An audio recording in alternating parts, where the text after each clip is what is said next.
Fakta-fakta satu keluarga tewas di Situbondo, CCTV mati saat kejadian. Inilah fakta-fakta satu keluarga di Situbondo tewas.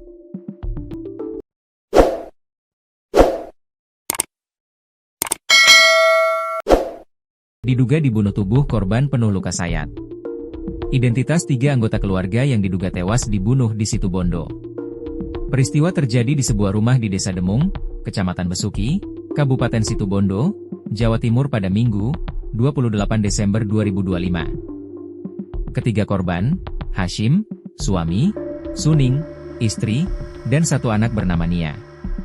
Melansir Kompas.com, Kepala Desa Demung Agu Prayogi membenarkan dugaan peristiwa pembunuhan di wilayahnya. Saat ini, Polres Situbondo masih melakukan penyelidikan. Pihaknya juga mendampingi petugas kepolisian saat dilakukan olah tempat kejadian perkara, TKP. Namun, sementara ini pihaknya mengaku belum mengetahui bagaimana kronologi atas peristiwa tersebut. Maaf, tadi masih ikut olah tempat kejadian perkara. 3 jenazah itu ada Hashim, bapak tiri, Nia, anak dari Suning, katanya kepada Kompas.com, Minggu, 28 Desember 2025. Polisi masih lakukan penyelidikan. Hingga kini, belum diketahui kronologi secara pasti dan bagaimana cara pembunuhan yang dilakukan oleh pelaku. Ketiga jenazah sekarang telah dibawa ke Rumah Sakit Abdoer-Rahim Situbondo untuk dilakukan pemeriksaan lebih lanjut. Kasat Reskrim Polres Situbondo, AKP Agung Hartawan, juga belum bisa memberikan secara detail. Ia menyampaikan, kepolisian akan segera merilis kasus dugaan pembunuhan yang terjadi di Desa Demung tersebut. Masih lidik dan olah TKP. Sebentar lagi akan kami umumkan, ucapnya. Kronologi. Peristiwa tragis menggegerkan Desa Demung, Kecamatan Besuki, Kabupaten Situbondo, Jawa Timur pada Minggu, 28 Desember 2025, pagi. Satu keluarga yang terdiri dari 3 orang ditemukan tewas di dalam rumah mereka di Dusun Watuketu.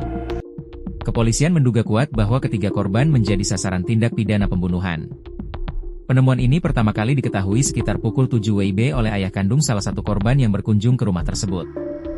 Ia langsung melaporkan kejadian tersebut kepada pihak kepolisian sekitar pukul 8.30 waktu Indonesia Barat. Tak berselang lama, petugas gabungan dari Polres Situbondo dan Polsek Besuki segera mendatangi lokasi untuk melakukan pengamanan dan olah tempat kejadian perkara. Kasat Reskrim Polres Situbondo, AKP Agung Hartawan mengungkapkan bahwa ketiga korban merupakan keluarga inti yang tinggal di rumah tersebut. Mereka diidentifikasi sebagai MH, 58 tahun, sebagai kepala keluarga, S, 38 tahun, sebagai istri, dan N, 18-20 tahun, perempuan yang masih berstatus mahasiswa. Hasil olah TKP. Dari hasil pemeriksaan tempat kejadian perkara, petugas menemukan ketiga korban berada di lokasi berbeda dalam rumah. S dan putrinya N ditemukan tergeletak tidak bernyawa di dalam kamar tidur, sedangkan MH ditemukan di area kamar mandi dapur. Kondisi ini mengindikasikan adanya perlawanan atau upaya pelarian dari para korban. Berdasarkan pemeriksaan awal, ketiga korban mengalami luka sayat di bagian leher.